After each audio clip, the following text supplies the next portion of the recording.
حضرات،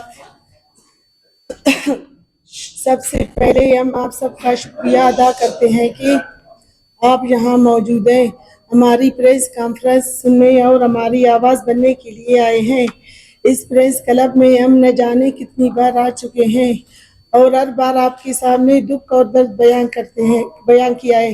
ہمارا خاندان گزشتہ 2 دہائیوں سے مسلسل اذیت کا شکار ہے۔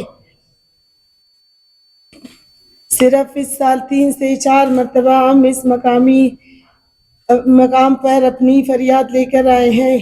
معزز صحافی حضرات، آج سے 2 ماہ قبل ہم یہاں اپنے خاندان کے افراد کی جبری گمشدگی کا مسئلہ لے کر آئے تھے۔ مہینوں اس اذیت کے بعد بالآخر ہمیں سکون کا سانس نصیب ہوا۔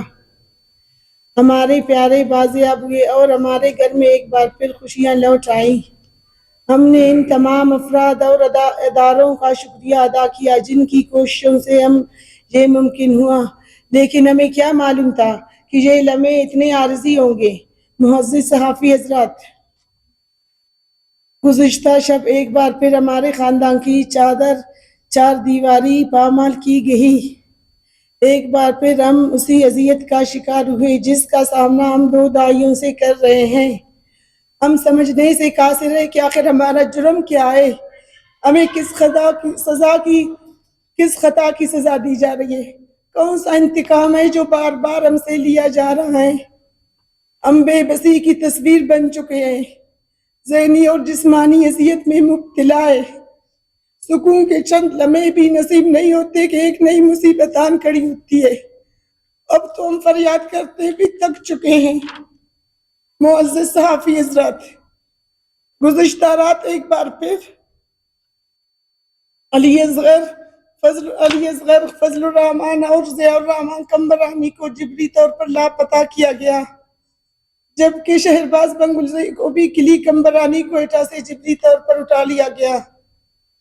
اس سے قبل مارچ کے مہینے میں بھی ہمارے کئی عزیز جبری گمشدگی کا شکار بنے تھے، جن میں علی اصغر، فضل الرحمان اور ضیاء الرحمان بھی شامل تھے۔ ان کی بازیابی کے لیے ہم نے احتجاج کیے، پریس کانفرنسز کیے، کمشنر کوئٹہ سے کئی بار ملاقاتیں بھی کی اور مہینوں بعد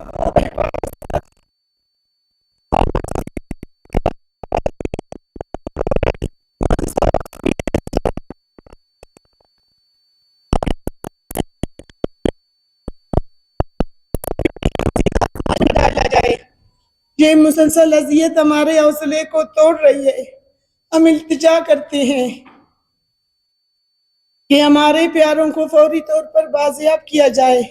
ہم صوبائی حکومت، کمشنر کوئٹہ، ریاستی اداروں اور تمام متعلقہ ذمہ داروں سے دست بدستہ اپیل کرتے ہیں کہ علی اصغر، فضل الرحمان، ضیاء الرحمان اور شہرباز بنگلزئی کو فی الفور رہا کیا جائے اور ہمارے خاندان کو مزید ظلم کا نشانہ نہ بنایا جائے۔